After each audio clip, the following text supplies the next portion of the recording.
Bueno, buenas tardes, continuamos. En este caso toca una mesa que yo creo muy interesante dentro del Congreso.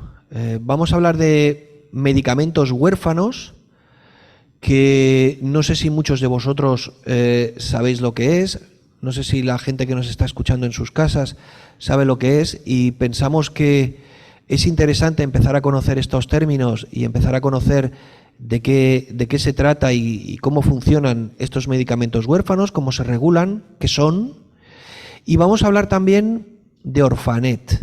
No sé si también estáis muy familiarizados, aquellos estudiantes de óptica y optometría que están por aquí, los propios afectados, sus familias.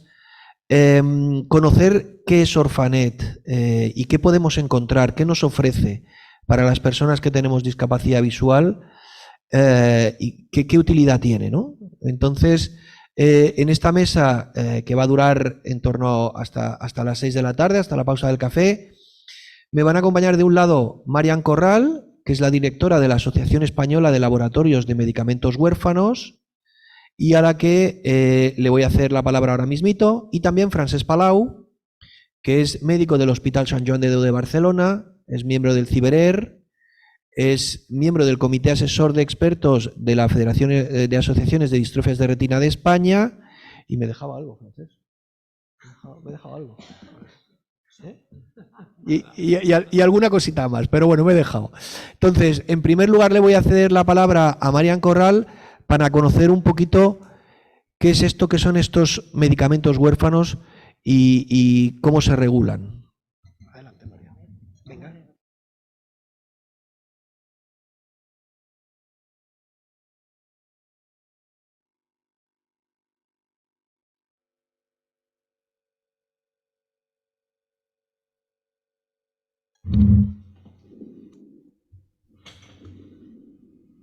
Sí, ya está encendido. ¿Se escucha? Yo creo que sí. ¿No? Me lo acerco un poquito más. ¿Ahora mejor? Sí. Bueno, buenas tardes. Es un verdadero honor estar por primera vez en este congreso y quiero dar las gracias, por supuesto, a la Asociación Retina Murcia, a su presidente, a David, muchísimas gracias, a toda la gente que estáis de la asociación aquí, a toda la gente que ha venido a escuchar y a participar en este congreso, ponentes, a toda la gente que está aquí presente y toda la gente que está online, y especial agradecimiento también a la organización del congreso. Y más lo quiero reiterar después de escuchar a David hace un ratito y conocer de primera mano el esfuerzo que ha supuesto también para la asociación, para todo el equipo de trabajadores de la asociación, voluntarios. De verdad que muchísimas gracias y enhorabuena, porque estoy convencida que tenéis un programa fantástico y vamos a ver si estamos a la altura. Y desde luego, teniendo a Francesc en la mesa, desde luego, vamos a contar un poquito qué son los medicamentos huérfanos, qué son las enfermedades raras. Por una experiencia pasada que tuve, sí que me gustaría pediros colaboración y lanzar una pregunta súper fácil a la audiencia, a todos los que estáis aquí, y me gustaría, si por favor podríais levantar la mano a aquellas personas que sepan qué son las enfermedades raras. Sin complejo, ¿eh? No es para nota, simplemente es para enfocar más o menos la exposición. Y también la última pregunta ya, ¿cuántas personas conocen o saben qué son los medicamentos huérfanos? Francesc, no hace falta que levantes la mano, que es nuestro maestro. Vale. Bueno, muchas gracias. No era una pregunta de nota ni de examen, obviamente, pero sí que es verdad que os la he tenido que hacer un poco para saber sobre qué información, bueno, me paro un poquito más o me detengo un poquito más, porque sobre todo el objetivo, viendo las manos que se han levantado, que han sido poquitas, quiero que os vayáis por lo menos con la idea de saber un poquito más qué son las enfermedades raras y sobre todo que la próxima vez que os digan o hablen de medicamentos huérfanos, sepáis un poquito lo que es. Hay muchos medicamentos huérfanos, muchos tipos de medicamentos huérfanos, pero por lo menos algo básico ya, que os familiaricéis con el término, que a mí hace no tantos años también me resultaba súper desconocido, así que me identifico mucho con vosotros. Bueno, no sé si funciona bien. Ahora, vale. Si me permitís, como soy la directora de la Asociación Española de Laboratorios de Medicamentos Huérfanos, simplemente quería presentaros un poquito qué es la asociación. Es una asociación de empresas farmacéuticas. Agrupan ahora actualmente 25 compañías farmacéuticas. Es una asociación muy nueva, nacimos allá por el 2011. y es una asociación que ha vivido muchísimos cambios y ahora actualmente estamos viviendo también muchos cambios a nivel nacional e internacional, por lo que os vamos a comentar un poquito más adelante. Pero bueno, el objetivo de esta asociación fue crear una comunidad de empresas que se agruparan para defender y para ayudar a los pacientes con enfermedades raras. Quizá, aunque no mucha gente de la audiencia conozca las enfermedades raras, pues tengo que decir que han cambiado mucho las cosas en los últimos 20 años para bien. Hay muchísimas más, hay mucho más conocimiento sobre las enfermedades raras, muchas más compañías que las están investigando y que por tanto están desarrollando tratamientos para estas enfermedades. Y como os decía, esta asociación se creó con ese objetivo, dar visibilidad a la problemática de las enfermedades raras y también poner en valor todas esas investigaciones que se están haciendo y que se hacían y que se van a hacer para conseguir tratamientos para estas enfermedades. Y por eso nuestra visión y nuestra misión precisamente está enfocada ahí, ¿no? En mejorar la situación de las personas que padecen una enfermedad rara y la de sus familiares. Como os decía, una pincelada de las compañías que actualmente están asociadas a ELMU. Y aquí pasamos, y me gustaría brevemente, si me paso de tiempo, David, por favor, me lo dices, ¿qué son las enfermedades raras? No lo sabíais mucha gente, pero seguro que con estas 3 ideas incluso sabréis qué son y sobre todo os sonará y seguro que lo habéis escuchado. Las enfermedades raras también se denominan poco frecuentes o enfermedades minoritarias y se denominan así porque son enfermedades que tienen una prevalencia muy pequeña en la población. Se calcula más o menos en Europa, porque en Estados Unidos y en Asia se utilizan otros términos para definir lo que es o no es enfermedad rara, pero en Europa se determina que es aquella enfermedad que afecta a menos de 5 personas por 10.000 habitantes. ¿Cuántas enfermedades hay? Lo vamos a responder ahora, pero sobre todo, ¿cuántas personas hay con enfermedades raras? Se calcula que en España más o menos hay 3 millones de personas afectadas por enfermedades raras. También se calcula, si lo extrapolamos a nivel mundial, pues que el 6% más o menos de la población mundial tiene una enfermedad rara. ¿Cuántas enfermedades raras hay? Es una pregunta que yo creo que una cifra que puede ir variando semana a semana por ese gran desconocimiento que hay en torno a estas enfermedades. Pero se calcula que aproximadamente hay unas 6.200 enfermedades raras y de ellas más del 75-80% son de origen genético. ¿Qué se caracterizan o qué determina un poco ese grupo de tipo de enfermedades raras? Como os decía, pues son patologías que de origen genético en la mayoría de los casos. Muchas de ellas, la mayoría de ellas tienen un comienzo precoz. Como indicamos, pues casi 2, lo he redondeado un poco, ¿no? Pero 2 de cada 3 enfermedades raras se detectan en la infancia. 1 de cada 5 son enfermos crónicos, tienen un nivel de discapacidad, de mortalidad y el pronóstico vital pues muchas veces es complicado porque el 35% de las muertes se produce antes de que esa persona cumpla 1 año de edad. Esto un poco por no entrar mucho en las enfermedades raras, pero también sí relacionado con ellas es cómo se diagnostica, ¿no? ¿Cómo es de fácil diagnosticar una enfermedad rara? Se ha hablado esta mañana del tema de genética, es súper importante, como os podéis imaginar, pero actualmente, y según los datos de FEDER, el pronóstico para diagnosticar una enfermedad rara es muy grande, el tiempo en el que se tarda en diagnosticar. La media de tiempo está en 4 años. Y esa es la media, porque hay casos, y conocemos casos personales de otras asociaciones que su enfermedad se ha puesto ese nombre cuando el paciente tenía 35 años. Pero bueno, la media actualmente, y ha bajado, está en 4 años aproximadamente. Uno de los grandes problemas que tienen estas enfermedades raras es que el 95% de ellas no tiene tratamiento. Y es aquí un poco donde queríamos llegar cuando hablamos de medicamentos huérfanos o ensayos clínicos para enfermedades raras. Antes de detenerme en medicamentos huérfanos, que es lo más específico, vamos, si os parece, a dar un vistazo por los ensayos clínicos, que seguramente este tema sí que os suena. Y os he traído para hacerlo, para lanzar también un mensaje esperanzador, especialmente a todos los pacientes que nos están escuchando, es el número de ensayos clínicos que se están poniendo en marcha actualmente tanto en Europa como en España. Os he traído un informe que está en la página de la asociación, es público y tenéis, os he resumido un poquito los datos, pero para que lo vayáis familiarizando con eso. Como os decía, el 95% de las enfermedades raras actualmente no tienen tratamiento, pero sí que es verdad que el número de ensayos clínicos ha ido creciendo mucho en los últimos años. Especialmente podemos decir que tenemos grandes noticias si nos concentramos en los ensayos clínicos que se han aprobado en España en el año 2022. Y os tendré que decir que 1 de cada 4 ensayos clínicos que se ha puesto en marcha en España, que se ha autorizado por la agencia, es para un tipo de enfermedad rara, algo que no ha sucedido nunca hasta ahora. Y eso además es muy buena señal si lo comparamos incluso en términos absolutos con el año anterior, porque hemos pasado de tener 225 ensayos clínicos a 236. Ha crecido un 3% con respecto de un año a otro, pero es un crecimiento nada desdeñable sabiendo que no hay muchos ensayos clínicos. Y también es súper importante la participación de los pacientes en los ensayos clínicos, si no, no tendría cabida.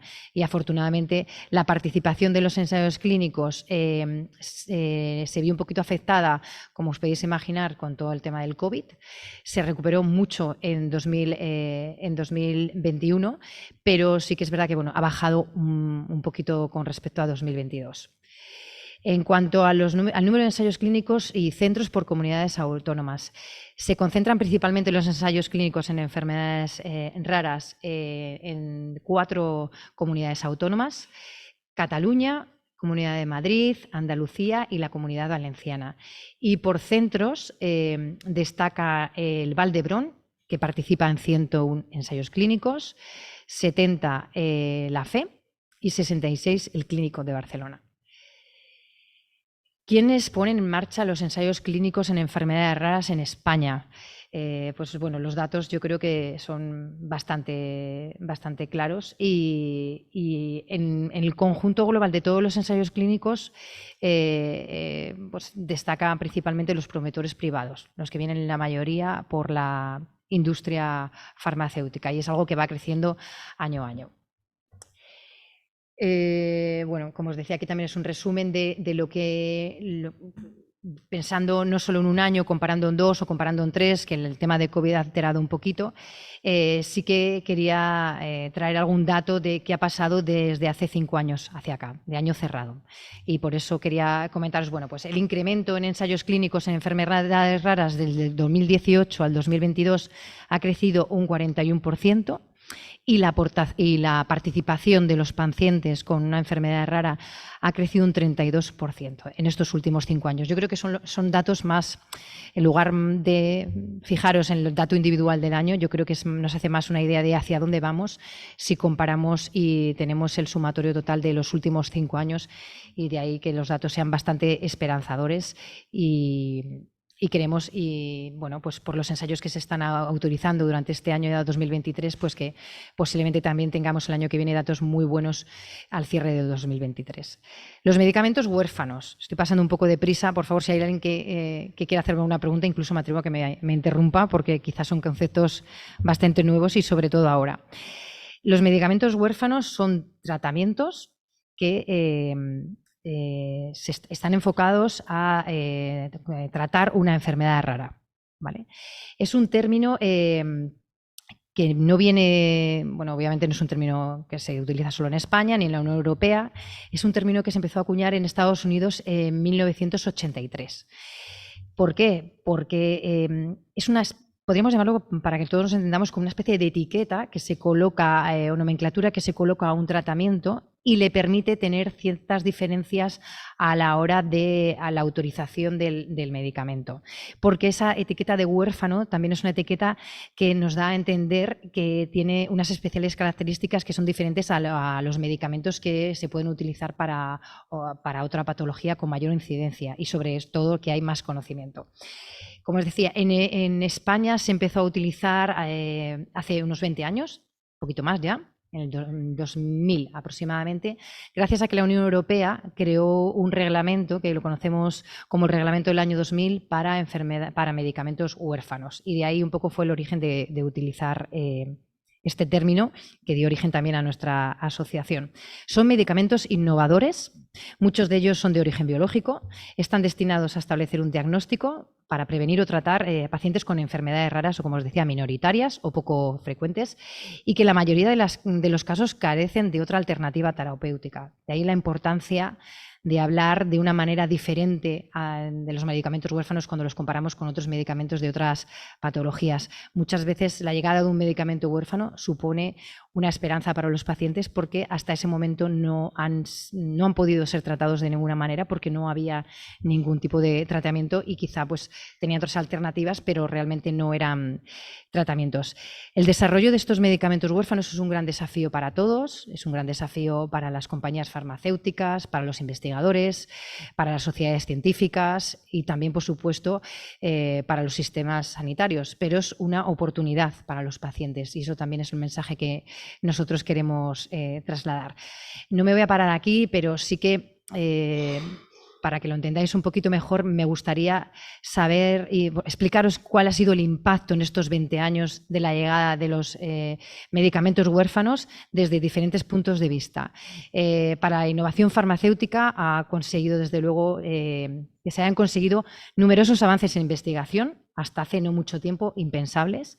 La llegada de esos tratamientos para esas enfermedades raras que carecían de cualquier otro tratamiento ha permitido también la llegada de estos medicamentos huérfanos conocer mejor la enfermedad y, por tanto, reducir los tiempos de diagnóstico.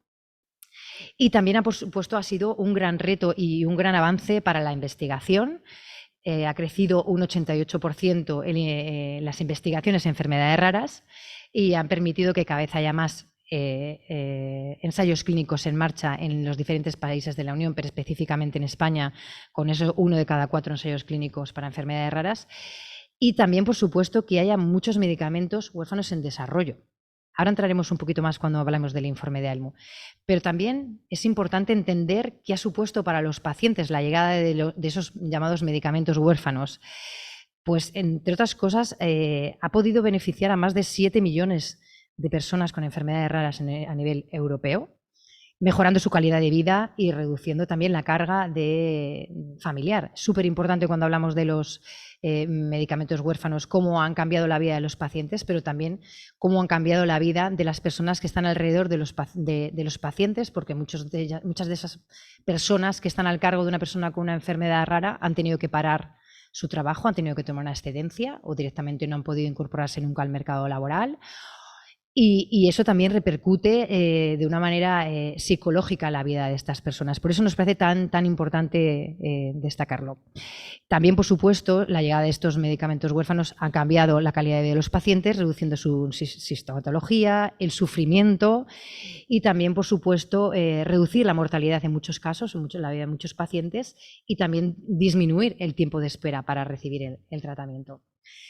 Esta mañana hablaban de autorización de tratamientos. Yo creo que esto es una parte importante que tenéis que conocer. Al final, un medicamento se aprueba por procedimiento centralizado en la Unión Europea antes de llegar a España. Es un camino nada fácil ni nada breve. Quizá nos hemos mal acostumbrado con el tema de las vacunas. Nunca se aprobó un medicamento huérfano con la rapidez que se aprobó una vacuna del COVID. Que es un poco la idea que yo creo que todos tenemos. Nos hemos familiarizado con la EMA, nadie sabía antes que era la EMA, que era un código nacional, que era un consejo interministerial. Bueno, pues hay una regulación detrás de los medicamentos, de todos los medicamentos, para su aprobación.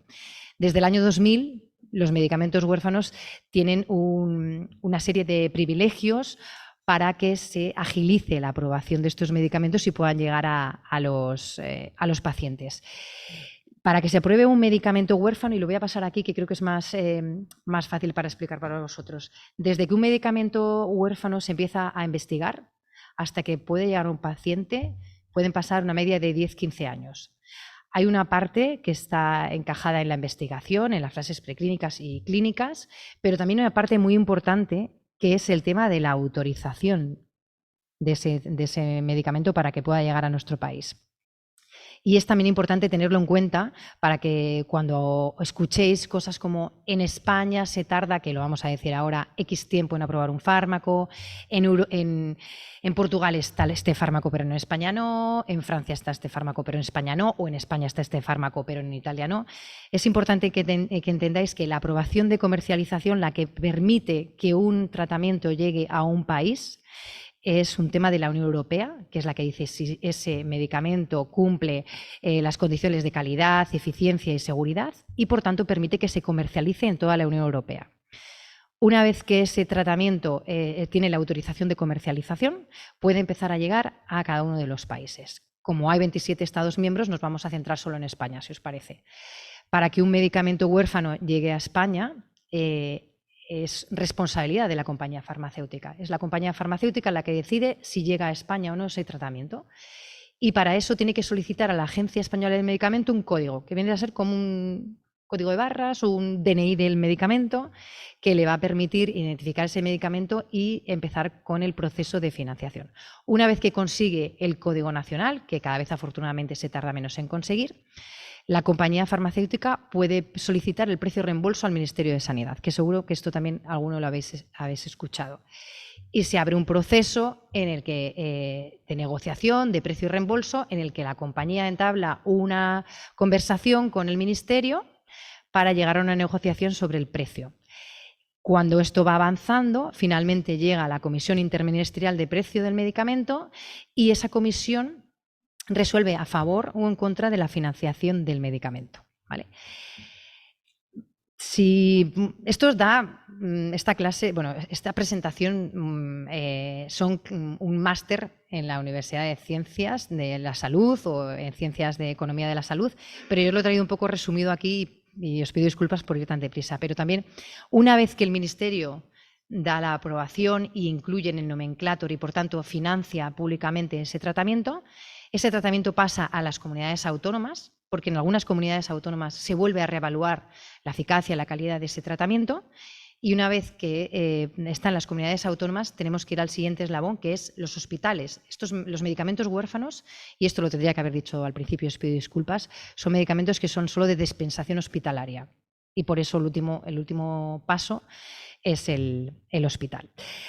Esto es un poco una trayectoria que, como os digo, no es fácil de entender y perdonadme y tampoco os agobiéis porque no es fácil entenderlo. Mi presentación era para daros una pincelada para que entendáis que es un proceso largo, un proceso de investigación de 15 años, que parte es de investigación pero parte también es de la autorización y que de ahí los tiempos, como la financiación es de país, no como la autorización que es de Europa, hay tantas diferencias de unos países a otros. ¿Qué pasa en España actualmente? En España ahora mismo solemos recoger los datos en una infografía que también tenéis disponible en la página web de AELMU, una infografía que nosotros llamamos informes de acceso y que actualizamos cada cuatrimestre para que tengáis la información actualizada.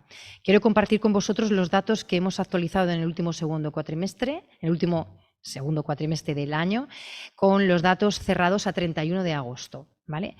Actualmente, me gustaría que os quedaseis con tres KPIs que analizamos en el informe. ¿Cuántos medicamentos huérfanos actualmente tienen autorización de comercialización? Que son 148.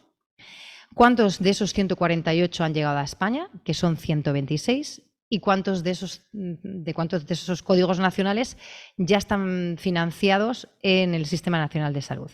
Actualmente son 77. Por tanto, los tres datos importantes, 77. 148 autorizados, 126 han llegado a España, 77 se financian. Si comparamos, pues, cuántos medicamentos están autorizados en la Unión Europea frente a los que financia nuestro país, estamos en torno a un 52%. Es todavía un porcentaje bajito, pero tengo que reconocer que es un porcentaje que ha crecido bastante en estos últimos años. También es importante, y quería pararme un poquito aquí en comentaros, cuando un medicamento se financia en nuestro país, no se puede caer en el error de pensar que está financiado para todas las indicaciones para las que está aprobada en Europa. las financiaciones de los medicamentos se van haciendo indicación por indicación e incluso el Ministerio, por la decisión que se ha tomado en la Comisión Interministerial de Precio, puede decidir que está aprobado para un subgrupo de pacientes, ¿vale? Lo digo porque también nos lo han recordado muchas veces en la asociación cuando nos dicen, ojo, es importante que la gente entienda que cuando decimos hay un tratamiento, y me lo voy a inventar, voy a decir aleatoriamente una enfermedad rara, para fibrosis quística, no podemos trasladar el mensaje de que está autorizado para todos los grupos afectados por fibrosis quística. Puede ser para un tipo de fibrosis quística y puede ser para una población en concreto de fibrosis quística.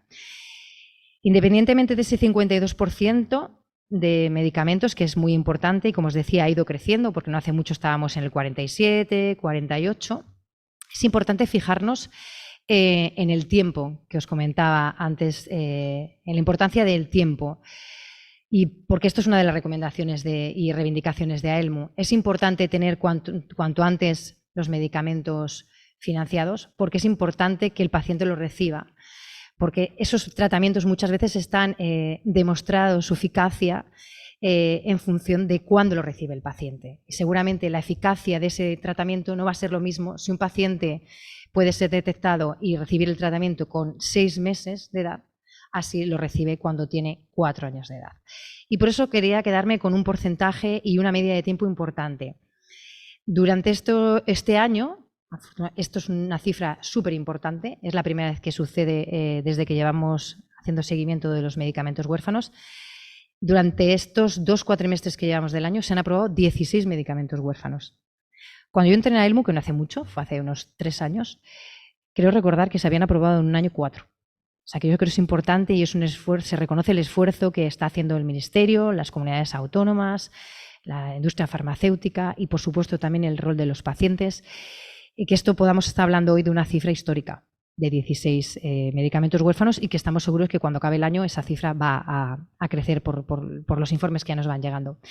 Sin embargo, sí que es verdad, tenemos que reconocer que a pesar de que hay más medicamentos incluidos en el Sistema Nacional de Salud, el tiempo de aprobación no ha mejorado sustancialmente en los últimos años y esto es una reivindicación y es lo que comentaba antes que tenemos que hacer. Tenemos que conseguir entre todos que el tiempo de espera de los pacientes para que puedan recibir un tratamiento se reduzca. Actualmente, la media de tiempo de esos 16 medicamentos que se han financiado en 2023 se sitúan 26 meses de espera. 26, sí. La media la calculamos entre, como os decía, como el medicamento que llegue a España, un medicamento es responsabilidad del laboratorio, nosotros la media la calculamos desde que se obtiene el Código Nacional hasta que este medicamento entra en el nomenclator. No. Tengo el número, Código Nacional, porque nosotros para hacer el informe utilizamos fuentes públicas. Entonces, la fuente pública lo que se refleja es cuándo ha obtenido ese tratamiento en concreto el Código Nacional. Y luego, consultando, que también os recomiendo que es una fuente muy importante de información, que es Bifimed del Ministerio de Sanidad, ahí vosotros podéis ir sabiendo, si metéis el nombre de un producto, cómo está. Si tiene Código Nacional, si está financiado, la fecha de financiación o incluso si ha tenido una resolución negativa de financiación, también cuándo lo ha tenido. Eso yo creo que podría ser una de las grandes recomendaciones con Orfanet, que lo va a comentar ahora Francés, pero yo creo que la página de la agencia, CIMA, ahí podéis encontrar mucha información de los tratamientos y también, por supuesto, Bifimed, para saber si un tratamiento que estáis buscando está aprobado o no. Porque también nosotros en la infografía que tenemos publicada y en el seguimiento que hacemos también es, han llegado 77, pero hay un gap, porque hemos dicho que han venido 126. Bueno, pues en esta infografía que os voy a explicar se produce y se quiere reflejar cómo se han ido acumulando año a año medicamentos. Por ejemplo, no sé si se ve bien, en el año 2022, 13 medicamentos, de todos los medicamentos que llegaron a España, 13 todavía están sin financiar. Y de los que han llegado al 2023, que a lo mejor podéis pensar que han llegado poquitos, pero han llegado muchos, 7 están sin financiar. Pero es que hay medicamentos de años anteriores, 2015, 2016, 2017, que están financiar. Hacen un total de 49 medicamentos huérfanos sin financiar, de los cuales ya hay 28 que han obtenido 1 o 2 resoluciones negativas de financiación y, por tanto, pues tienen bastante complicado que se incluyan en el sistema de financiación. Afortunadamente hay otros 21 que todavía no han tenido una resolución, por lo que se estima, y así lo podéis encontrar en la página del Ministerio, que están en estudio de financiación. ¿Vale? También quería hablaros de otro gap, y no quería daros tantos números, pero es importante entender qué pasa entre los 148 que hemos dicho que tienen autorización de comercialización y los 126 que han llegado a España. Ahí tenemos un gap de medicamentos que no han llegado a España. Es un total de unos el 15% de medicamentos huérfanos que están autorizados en Europa no han llegado todavía a España. Esto es un dato que a mí me preocupa y que desgraciadamente se ha mantenido muy similar en los últimos años. Se han manejado cifras entre el 14, 13, 15. Y esto significa que hay tratamientos que están disponibles en otros países de la Unión, pero que en España todavía no han llegado. Cuando hablamos de este punto, yo creo que David me quiere hacer una pregunta. ¿Por qué lo he visto, David? Vale, me queda 4 minutos. Vale, ya termino con esto. Simplemente deciros, la responsabilidad que venga ¿de quién es responsabilidad de que no vengan esos tratamientos a España? Como os decía, es de los laboratorios. ¿Por qué no vienen? Que esta es una pregunta que muchas veces me han hecho en foros. Bueno, pues sería una buena pregunta y tendríamos que hacérsela una a una a las compañías farmacéuticas. Pero me atrevo a decir, y aquí me voy a tirar a la piscina, que es súper importante que tengamos un sistema en el que predecible, transparente y que se entienda por las compañías farmacéuticas, que tengan una predicción de cuánto pueden tardar en tener aprobado su fármaco, para que las compañías, que al final son empresas, tienen que hacer números, tienen que hacer planes, entiendan. En España, desgraciadamente, el sistema de evaluación de fármacos es el mismo para todos y no hay un modelo específico para evaluar medicamentos huérfanos. Esta es una recomendación de hace muchos años de AELMU, que está pidiendo al Ministerio que la evaluación de fármacos se haga de una manera diferente para que permita que los medicamentos huérfanos lleguen cuanto antes y, por supuesto, para que todos los medicamentos huérfanos que tienen autorización de comercialización en Europa lleguen a España. No hace tanto, hace como 3, 4 o 5 años, el 91% de los medicamentos huérfanos llegaban a España, que estaban aprobados, llegaban a España. Como os decía, ahora estamos en torno al 85%. Algo no estamos haciendo bien, pero también creo que hay esperanza y podemos conseguirlo si involucramos a todas las partes implicadas. Y, por supuesto, ahí están los pacientes también. Así que me voy a quedar en esta slide para no comerme más tiempo, porque es el turno de Francesc y es mucho más interesante. Bueno, muchísimas gracias, Marian. Yo tengo un montón de preguntas. Si no es ahora en el café, te voy a bombardear. Pero vamos a dar el turno a Francesc Palau, que de entre las cosas que he dicho antes, claro, me he dejado que es coordinador de Orfanet en España, que es precisamente de lo que hoy viene a hablarnos y a compartir con nosotros. Así que adelante, Francesc. Bueno, creo que funciona. ¿Me oís? Sí. Bueno, pues buenas tardes a todos. En primer lugar, David, gracias, y Retina Murcia, por haberme invitado a estar aquí con vosotros. Hace años que tengo relación, aunque no trabajo directamente en el mundo de las enfermedades raras oftalmológicas. ¿No se oye? ¿Más o funciona o no? Sí, funciona. Bueno, ahora sí que me oís. ¿Mejor? Vale. Bueno, primero daros las gracias a Retina Murcia y a David por haberme invitado a venir aquí a Murcia. Yo no trabajo directamente, aunque siempre he tenido mucha relación con el mundo de las distrofias retinianas, de las retinopatías, desde la perspectiva de enfermedades raras en general y particularmente también por la cuestión en concreto de la retinosis pigmentosa y otros cuadros asociados a distrofias retinianas. Y lo que me planteó David es que os hablara de Orfanet. Yo soy coordinador de Orfanet. Orfanet, ahora les explicaré un poquito lo que es. Es una base de datos, es un portal, mejor dicho, de enfermedades raras, poco frecuentes, minoritarias, también a veces llamadas huérfanas, y de medicamentos huérfanos, europea en origen, aunque tiene más extensiones a nivel mundial, nacida originariamente en Francia, en París, donde está el nodo central, y nosotros desde el Ciberer, y concretamente físicamente desde Valencia, pues coordinamos, yo no trabajo en Valencia, pero el equipo del Ciberer que trabaja en Orphanet España está físicamente ubicado en Valencia, concretamente en el Centro de Investigación Príncipe Felipe, y coordinamos la actividad y la traducción de toda la información que hay respecto a enfermedades al castellano. Por lo tanto, no solo hacemos una labor para España, sino que también se ve reflejada en toda Latinoamérica, en los países hispanoparlantes. Bien, esto es una tontería la siguiente, pero que es un poco obligado a hacer. No, pues esta vendrá después. Esta cuestión de disclosure, que se dice en inglés, divulgación de actividades, por si hay alguna cuestión que hay que decir, que esté expuesta. Y un poco, yo antes de llegar a Orphanet quería haceros algunos aspectos relevantes de por qué es importante Orphanet y sobre todo la codificación con números concretos de las enfermedades raras en general y en particular todas aquellas que se van describiendo asociadas a lo que ya sabéis. Por ejemplo, cuando hablamos de distrofia retinianas hay distintos tipos de enfermedad, retinosis pigmentosa, amaurosis congénita de Leber, neuropatía de Leber, óptica de Leber, hereditaria, en fin, y síndrome de Usher, y tienen distintos genes y distintos códigos ORFA. Los hay de distintos niveles, depende del nivel de granulación, grupos de enfermedades o enfermedades concretas asociadas a un gen, pero es importante que tengamos esa codificación por una serie de cuestiones que os quiero plantear ahora.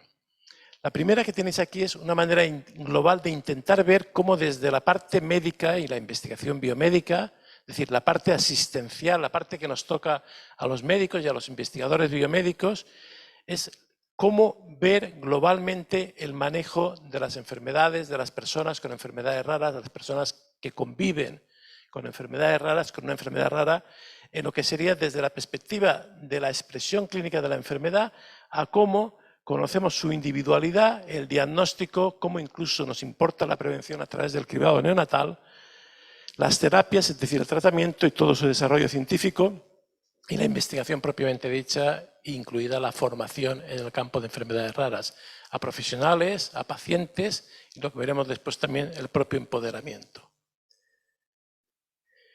Y la primera cuestión que quiero plantearlos y veréis la importancia en ese sentido de que nombremos y reconozcamos cada enfermedad es la complejidad. Estamos hablando de algo muy complejo. Enfermar, padecer una enfermedad, convivir con una enfermedad es algo complejo, forma parte de la condición humana, no es algo extraño a nuestra vida, todos podemos padecer alguna enfermedad, yo ya padezco una enfermedad oftalmológica, glaucoma, por tanto es algo que uno puede realmente ser consciente de que en cualquier momento puede tener un problema. Y lo que tenemos que tener claro es que desde el individuo nosotros podemos ir viendo distintos niveles de complejidad hasta llegar a lo que hacemos cuando intentamos conocer una enfermedad rara genética, el genoma humano. En este contexto, nosotros tenemos que ver esta complejidad desde el genoma humano hasta los individuos de distintas especies y distintos individuos de poblaciones humanas que compartimos el mismo genoma, el genoma humano, cómo todo esto se implica en una complejidad biológica fundamental que tenemos que conocer para manejar bien los diagnósticos, los tratamientos, entender qué informar a los pacientes, en este caso sería a lo mejor el asesoramiento genético y al mismo tiempo poder ofrecer resultados terapéuticos o tratamientos determinados. En este contexto, y esto que os he puesto aquí ha ido muy rápido, también tenemos desde lo que es el mantenimiento de nuestra capacidad de vivir, lo que llamamos la homeostasis, porque somos individuos que no tenemos un problema de estar en un entorno, por ejemplo, un entorno seco que estamos ahora, y en cambio dentro de nosotros tenemos un entorno húmedo. Somos un porcentaje importante de agua, los niños al nacer son un 70% agua, y por tanto es importante tener esa homeostasis. Pero también, ya antes se ha nombrado en la mesa anterior, la cuestión del entorno. Vivimos en un ecosistema, en una casa común compartida, ¿no? Lo que subyace a esto de interaccionar es el genoma y todos los cambios que tiene el genoma cuando se expresa, cuando desarrollamos nuestra estructura, nuestra vida, nos vamos haciendo grandes, lo que ocurre en los tejidos, en las células, los cambios de interacción epigenéticos que hay sobre ese genoma, para padecer, después cuando enfermamos, una enfermedad rara o una enfermedad común, la que sea. Y ahí es donde está la otra complejidad, junto a la complejidad biológica, la complejidad clínica. Esas dos cuestiones son importantes para que nosotros sepamos qué tenemos que hacer en el entorno médico desde la perspectiva del diagnóstico, como hemos comentado antes, el consejo genético, las pruebas genéticas, el diagnóstico genético, el tratamiento, todo lo que tiene que ver con enfermedades raras, fundamentalmente genéticas, con este genoma compartido de todos los individuos con el resto de la población y desarrollar programas de investigación en distintos niveles. Y eso interacciona. El programa de investigación tiene que contestar preguntas clínicas que se transforman en preguntas o situaciones clínicas que se transforman en preguntas científicas para devolver después un conocimiento que permita diagnosticar mejor, resumiendo las dos grandes partes de la atención médica, diagnosticar mejor lo más precozmente posible y tratar o desarrollar nuevos tratamientos, nuevas terapias y medicamentos. Por lo tanto, tenemos que buscar todo este contexto de nuevo que empieza por eso que se viene llamando medicina de precisión, donde la genética y el genoma del individuo es fundamental, con todas estas cuestiones, desde la detección precoz, diagnóstico de precisión, los circuitos asistenciales que sean multidisciplinarios, integrados, estamos hablando de enfermedades raras multisistémicas, un concepto de salud integral interdisciplinar, la introducción de la ciencia de datos y la inteligencia artificial, el empoderamiento y formación de los pacientes, la investigación, las terapias personalizadas, pero necesitamos esto de aquí también, registros y codificar. Y eso es lo que hace Orphanet.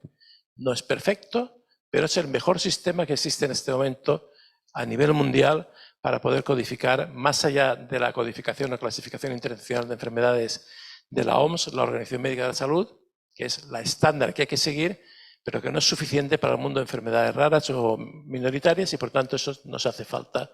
Y Orphanet es uno de los mejores sistemas. Por tanto, a nosotros nos importa que entre el fenotipo, es decir, cómo se expresa la enfermedad que padecemos, qué signos y síntomas tiene, y este genotipo que es lo que es nuestra individualidad genética y cómo reaccionamos, cómo vivimos y reaccionamos ante el medio ambiente, en todo este proceso necesitamos codificar.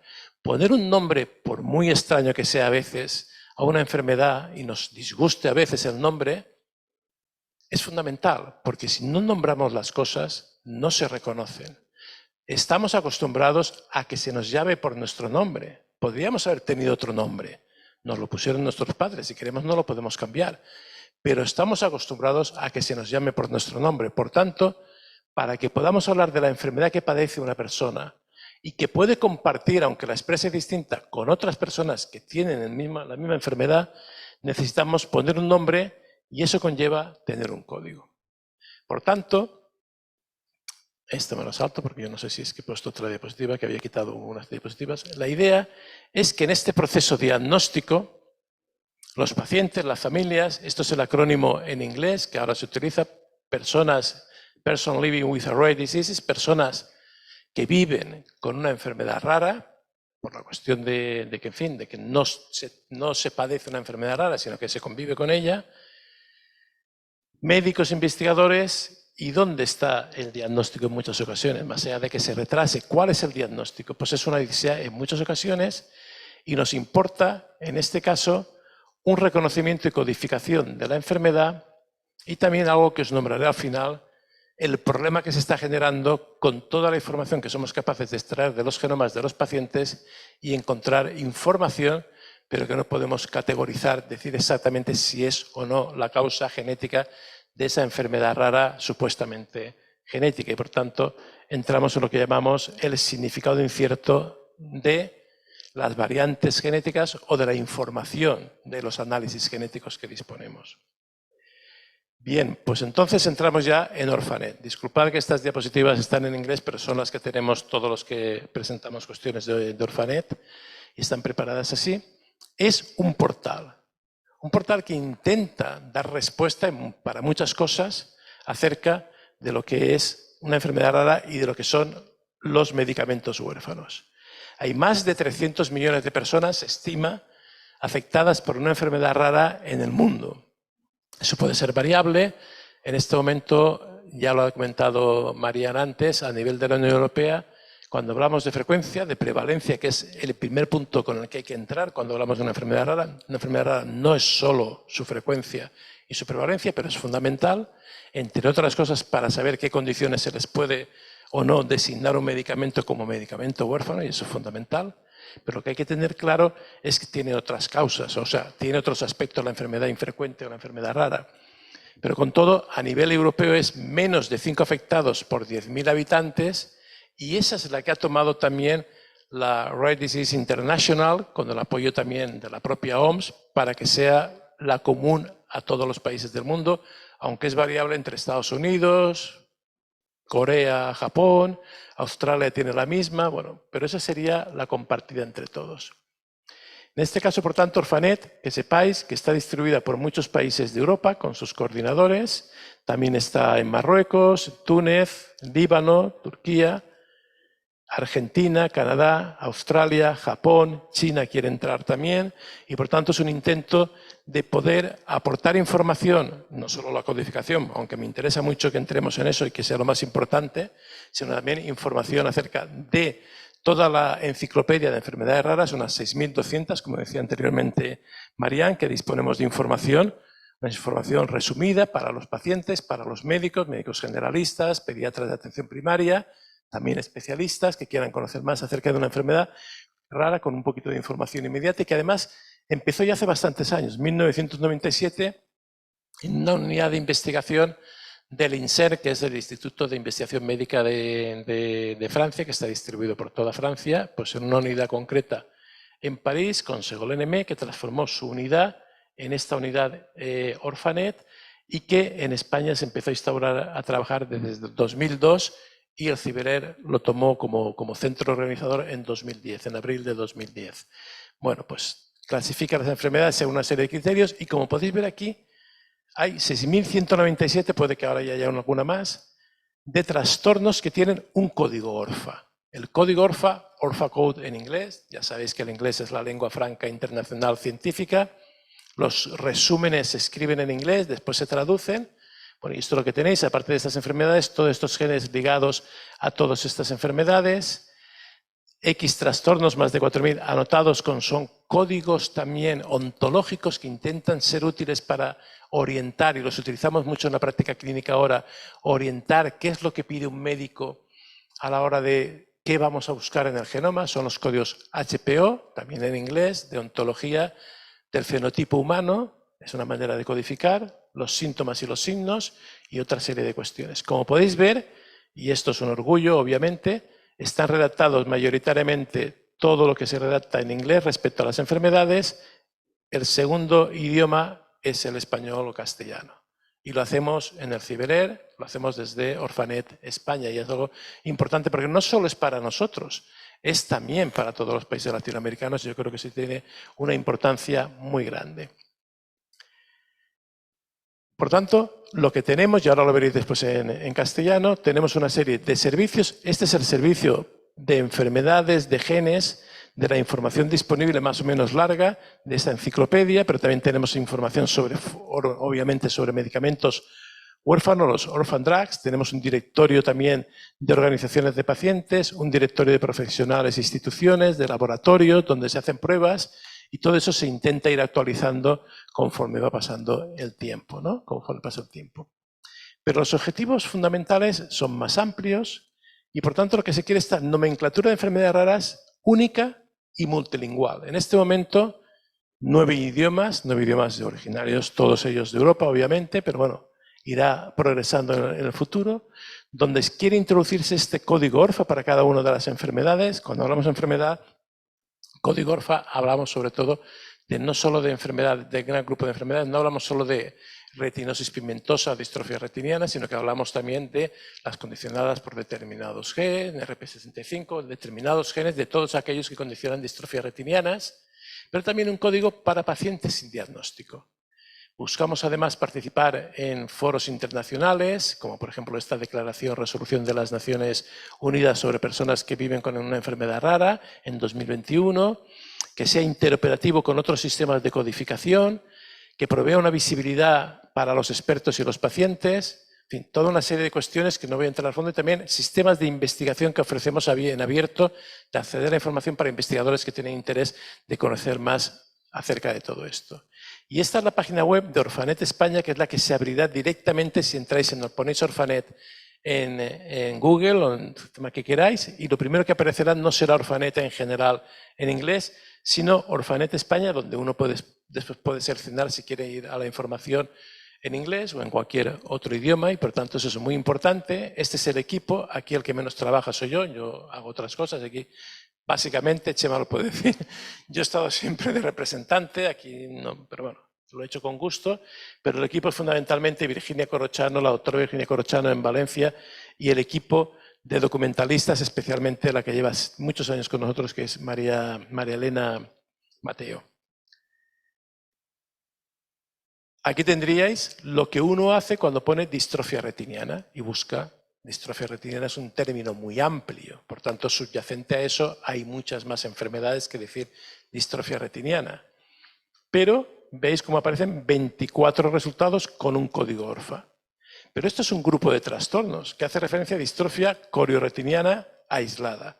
Debajo de eso hay una serie de genes de enfermedades específicas de un gen concreto, y cada una de ellas tendrá su propio código ORFA. Y ahí hasta los 6.197 que habéis visto en una diapositiva anterior. Y por tanto eso va a ir creciendo y va creciendo conforme se van describiendo nuevas enfermedades raras o se va encontrando la causa genética de enfermedades raras previamente descritas. En este contexto, en el Hospital Sant Joan de Déu se ha hecho un trabajo para poder introducir la codificación ORFA en cada uno de los pacientes que asistimos en las consultas, de manera que nosotros, detrás de cada codificación que hay obligada de la Clasificación Internacional de Enfermedades 10, la CIE 10 de la OMS, y eso es lo que hay que hacer obligatoriamente, por detrás aparece un código ORFA de nivel alto, que no tanto como distrofia retiniana, pero sí de nivel medio, para poder realmente tener un código ORFA de la enfermedad que padece ese paciente o que está diagnosticado en ese paciente. Y lo hemos hecho también para las enfermedades no diagnosticadas, revisado uniformemente para cada especialidad, de manera que incluso cada especialidad puede poner un código de enfermedad no diagnosticada relacionada con su especialidad. Inmunología clínica, pues por ejemplo, si es una inmunodeficiencia que se sospecha que es primaria, genética, pero no tiene, y es el cuadro clínico más importante, puede haber otros síntomas, pero la parte más importante, pues puede codificar de esa manera, ¿no? Todo esto lo vamos haciendo en Sant Joan de Déu y comparándolo. Y como podéis ver, en el sistema electrónico de historia clínica electrónica de Sant Joan de Déu, aquí este paciente que tiene un síndrome de Marfan, tiene indicado con esta imagen de aquí está bastante desdibujada en la ampliación, que ya está codificado con un síndrome que tiene un código ORFA por detrás, aunque ahí no lo ponga. De esa manera podremos ir haciendo, y sobre todo ya hemos empezado a hacerlo con intensidad este año 2023, desde enero, para que podamos tener este tipo de información y podamos después recuperarla para hacer cualquier tipo de investigación o de servicio de ofrecer información.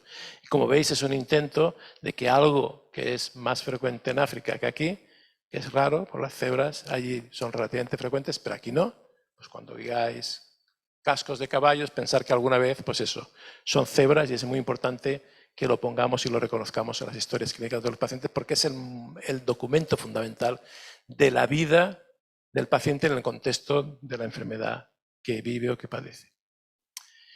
Por tanto, también esto que es de este código específico para enfermedades no diagnosticadas. Y con esto acabo, en el proceso diagnóstico, y es la segunda parte que os quería contar, la tercera de esta historia es el paciente sin diagnóstico. Muchas veces diagnosticamos a los pacientes. Hay pacientes que aún no se han diagnosticado, pero podrían estar diagnosticados, pero hay pacientes sin diagnóstico porque no podemos diagnosticarlos aún, por diversas razones. Hay un déficit diagnóstico, por tanto, en este nivel de aquí. Esto puede ser, por lo que os decía, que no se han llegado a diagnosticar en pruebas de primer nivel, pacientes que se van a diagnosticar mediante pruebas de segundo nivel, pero aún hay retraso diagnóstico, hay odisea diagnóstica, pero aún hay situaciones en las que hay un impasse diagnóstico por la dificultad. Nuestra obligación, los médicos, los hospitales, el sistema sanitario es hacer un esfuerzo no solo terapéutico, sino diagnóstico en este sentido, para acabar con esta situación paradójica que es que tenemos más capacidad que antes para diagnosticar y no llegamos a diagnosticar. En parte, bueno, y esto además en gran medida también depende de los medios económicos y asistenciales que disponga cualquier país. Pero en parte, y perdonar que también esté en inglés, porque somos más capaces de escudriñar el genoma humano, de encontrar variantes genéticas, de tener variantes genéticas en genes candidatos a ser la causa de la enfermedad, pero desde el punto de vista del conocimiento actual, esas variantes no podemos decir que causan enfermedad, que son patogénicas. Podemos decir que son de significado incierto, incluso las hay que decimos que son benignas y van a ser la causa de la enfermedad. Pero bueno, eso es otra cuestión. Y en ese contexto es importante que nosotros desarrollemos modelos de trabajo intramurales dentro de los propios hospitales terciarios de referencia, hospitales que tienen institutos de investigación biosanitarios asociados. Con estos programas, nosotros les llamamos programas de diagnóstico transrelacional en origen, ahora es de diagnóstico y terapia transrelacional, para que conjuntamos los servicios de genética clínica, laboratorios de genética y otros servicios médicos, junto con laboratorios de investigación asociados en esos hospitales, y en nuestro caso a través del Instituto Pediátrico de Enfermedades Raras, poder resolver estas situaciones, porque a veces tan malo es no poder tener un diagnóstico como tener información y no poder utilizarla. La tienes científicamente hablando de una manera determinada, has conseguido llegar a ella, pero no es lo mismo la decisión científica que la toma de decisión clínica, que tiene consecuencias desde el punto de vista de decir si una causa es causa, o sea, si una variante genética que causa enfermedad rara es causa o no es causa. Por tanto, con todo esto buscamos, con Orphanet y la codificación de Orphanet y toda la información que nos propone, poder resolver la cuestión del reconocimiento y la solución de una enfermedad no diagnosticada, podemos codificarla. De modo que además, si introducimos este otro aspecto que es mostrado de las variantes genéticas, podamos acabar con la cuestión de la odisea lo más pronto posible y del proceso diagnóstico llegar finalmente a un diagnóstico sin interrogante, a un diagnóstico definitivo. Pensar que un diagnóstico definitivo tiene consecuencias fundamentales. Puede ser fundamental para una persona o una familia saber por fin por qué, y sobre todo un hijo, padece una enfermedad determinada. En segundo lugar, aún pocas ocasiones, pero las hay, tener el diagnóstico supone introducir o retirar una terapia determinada, una terapia que puede ser, si no curativa, cambiar el curso de la enfermedad, o si es mala, retirar la terapia esa. Pero además supone un asesoramiento genético, si la enfermedad es genética. Y eso condiciona muchas cosas. Cuando hablamos de niños, hablamos de padres que pueden querer tener más hijos y permiten hacer diagnósticos prenatales, diagnósticos preimplantatorios, consecuencias importantes para lo que esto significa. Y bueno, pues nada, tenía aquí esta diapositiva, que es todo el grupo, mayoritariamente del Servicio de Genética y del IPER y del Instituto de Investigación, que conformamos en Sant Joan de Déu, pues los que nos dedicamos a estas cuestiones de las enfermedades raras. Así que, muchas gracias por vuestra atención y las preguntas. Vente para acá, Francesc. Muchísimas gracias por tu exposición. Bueno, estamos ya al borde de las 6. No sé si entre el público hay alguna cuestión, alguna pregunta. Bueno, si no me indica lo contrario, en principio... sí que la hay. Sí, Chema. sí. Venga, Chema. Yo tengo una pregunta para cada uno y una para los dos, si me dejas, David. Claro. Vale.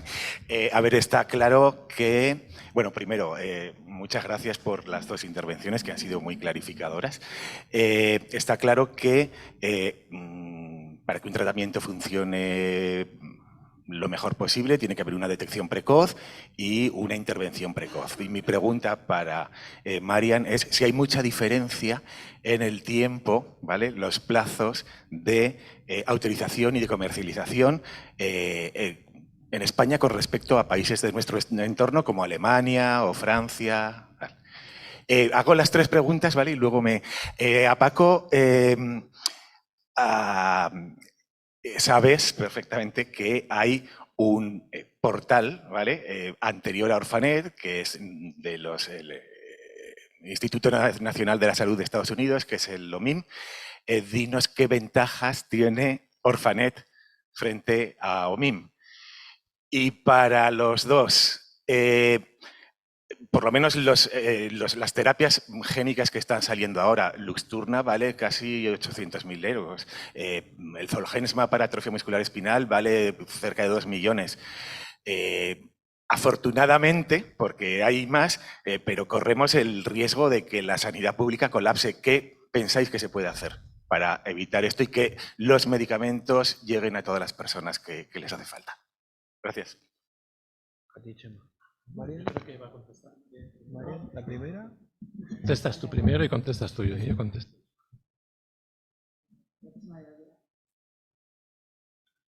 Acércatelo bien.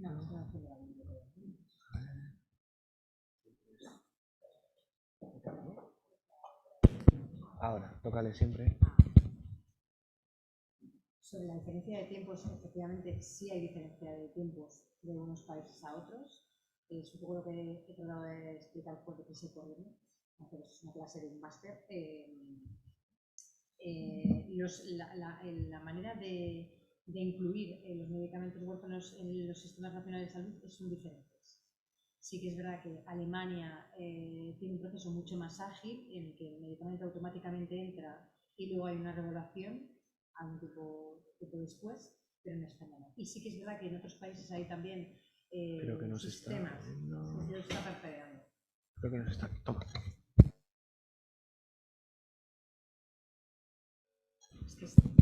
Este sí. Mira a ver si quieres este. Venga, me aproximo a tu Ponte aquí. mira, espera, me van a traer un micro. Adelante. Por si no se me ha escuchado, la manera y los tiempos son diferentes de unos países a otros. La manera de evaluar los medicamentos, no solo los huérfanos, sino en general, son diferentes de unos países a otros.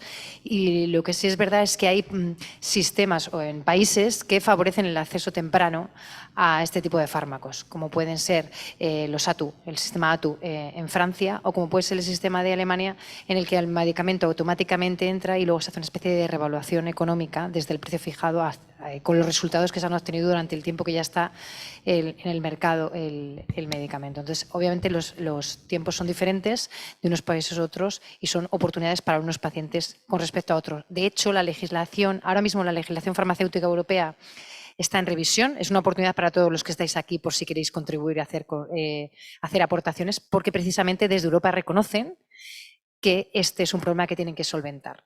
No se puede tener un acceso diferenciado entre los países miembros y no puede haber esa diferencia de tiempo entre unos países y otros. Hay un informe que se llama el informe Wait, en el que se hace una comparativa de todos los países, y os tengo que decir que España, si no recuerdo mal, estaba como a la media. O sea, ni de los peores, pero tampoco estaba de los mejores. Nos adelantaban, creo, países como en acceso a medicamentos huérfanos, Alemania, Francia e Italia. Eso seguro, había alguno más, ¿no? Pero efectivamente es completamente diferente. Y respecto a la segunda cuestión que has hecho entre Orphanet y OMIM, OMIM es un catálogo mucho más antiguo, muy importante para todos los genetistas y médicos en general. Es un catálogo que empezó en los años 60, primero en papel, y ahora está obviamente online, de ahí que viene. Era MIM, que es la herencia mendeliana del hombre en inglés, y OMIM online, ¿no? OMIM, Mendelian Inheritance in Man. Y es un catálogo que asocia los genes y los fenotipos, las enfermedades, y por tanto podría ser útil con toda una codificación, y es súper útil. Lo que pasa es que su sistema no está diseñado para que sea tan versátil desde el punto de vista del código ORFA para tener una codificación de enfermedades. Es distinto. De ahí la necesidad y la relevancia de sistemas como Orphanet, ¿no? No tiene por qué ser el único, pero es el más avanzado cuando hablamos de enfermedades raras. Y lo MIM tiene que ver mucho también con enfermedades genéticas raras, porque básicamente tiene que ver con eso, con enfermedades mendelianas y mitocondriales, o sea, todo lo que sea monogénico. Por lo tanto, eso es importante. Pero es que además esa relación también está escrito en inglés directamente hoy en día. Si tocas el botón derecho puedes traducir directamente al español, y bastante bien. Eso está hecho, creo yo, porque obviamente el castellano es una lengua importante también en Estados Unidos en este momento, pero para otras lenguas no. En cambio, Orphanet está en 9 lenguas. Y bueno, hay más diferencias, pero eso sería lo fundamental. Por tanto, son buenos los dos, totalmente entrelazados entre sí y por tanto compatibles, y los dos los utilizamos, tú lo sabes, ¿no? Utilizamos mucho MIM y Orphanet también. Y Y si quieres, la tercera pregunta que has comentado en relación a... Sé la que has hecho, pero ahora no me... Yo tengo en la cabeza la que tengo que decir. Sí, los precios. Yo no creo que el sistema en este momento ni en los próximos años vaya a colapsar por los precios de las enfermedades raras.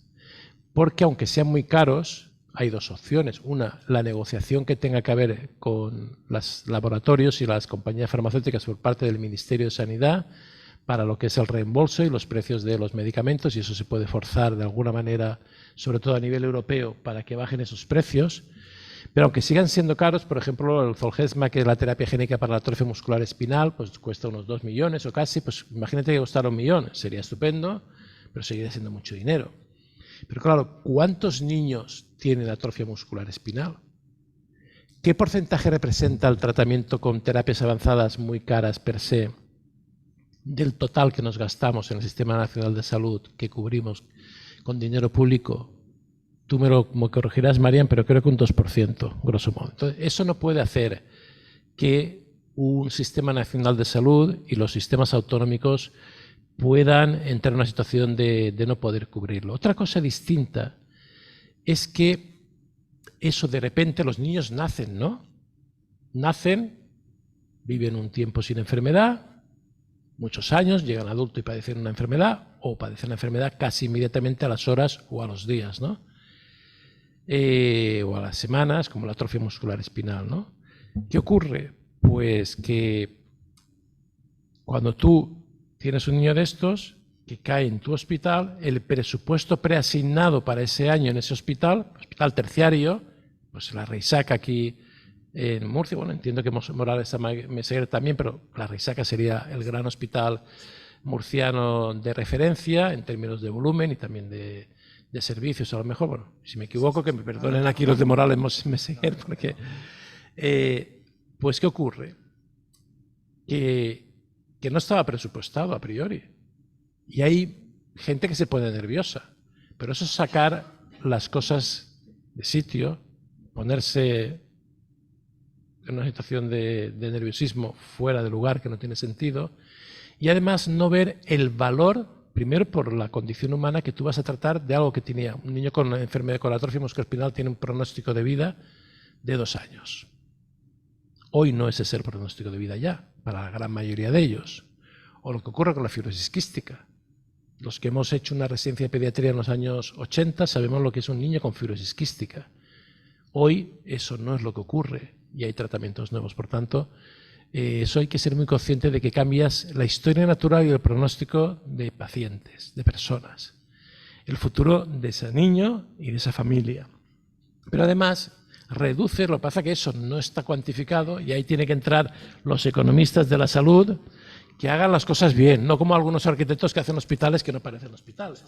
Pues hay que saber hacer economía de la salud bien hecha, entiendo yo también, ¿no? Como hay que hacer hospitales con arquitectos adecuados, ¿no? Que sepan lo que se cuece dentro.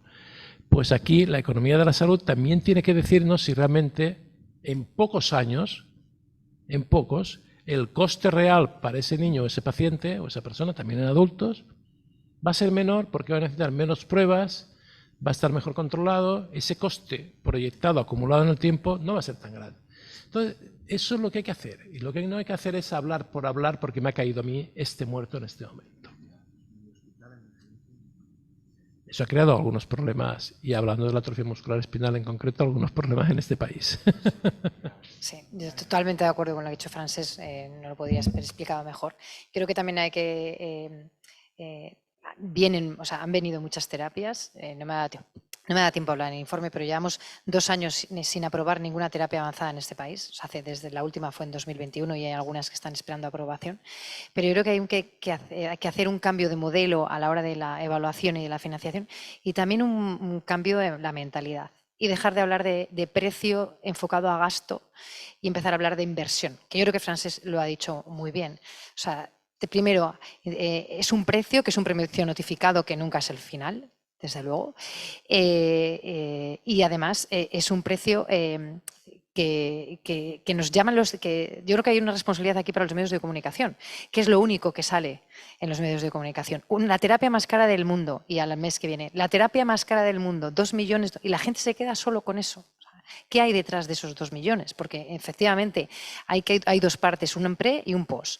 ¿Cómo va a afectar y cómo a la familia, al paciente, al Sistema Nacional de Salud? ¿Cuántas hospitalizaciones va a evitar? ¿Cuántas operaciones? ¿Cuántos trasplantes va a evitar este tipo de tratamientos? Y también hacer una reflexión y entender que la investigación, y sobre todo los que sois clínicos lo vais a entender mejor, los tratamientos no vienen de la nada.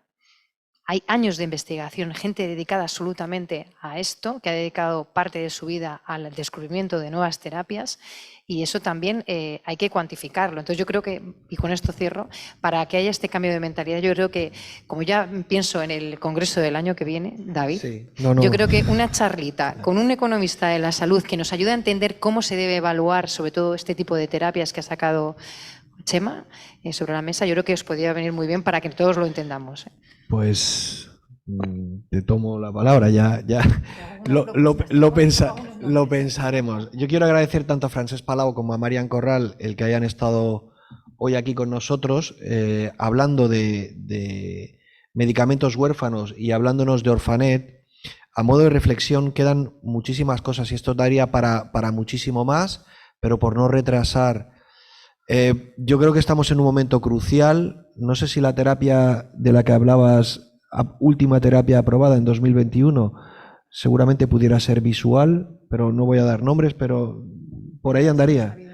Bueno, pero por ahí andaba. Yo creo que los pacientes tenemos una reflexión, ¿no?, en todo esto.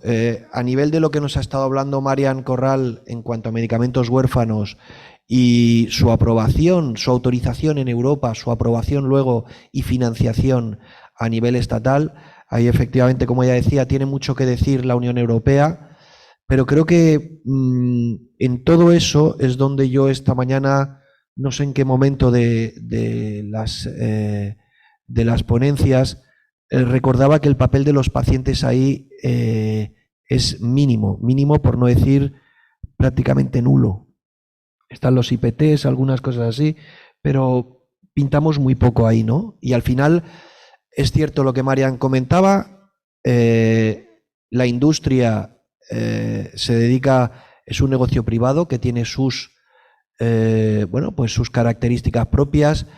Hablamos cuando hay una molécula que cura, pero no hablamos de todos los ensayos que han fracasado y del coste que ello ha significado, y eso hay que tenerlo y hay que saberlo, y los pacientes somos conocedores de ello, y a los pacientes siempre se nos ha dicho que la investigación es nuestra esperanza, y cuando vemos que llegan fármacos, que llegan moléculas, que hay tratamientos, pero que hay barreras que fundamentalmente y en la mayoría de las ocasiones son económicas, porque es de lo que estábamos hablando ahora al final, de economía, para que no lleguen finalmente a los pacientes. En el caso de los afectados visuales, pues en la mayoría de ocasiones nuestra vida no está en juego. Pero Francesc, que conoce bien, y seguramente Marian también, y algunos de los que estáis aquí, las enfermedades raras en general, hay muchas veces en los que la vida está en juego y no hay tiempo que perder, ¿no?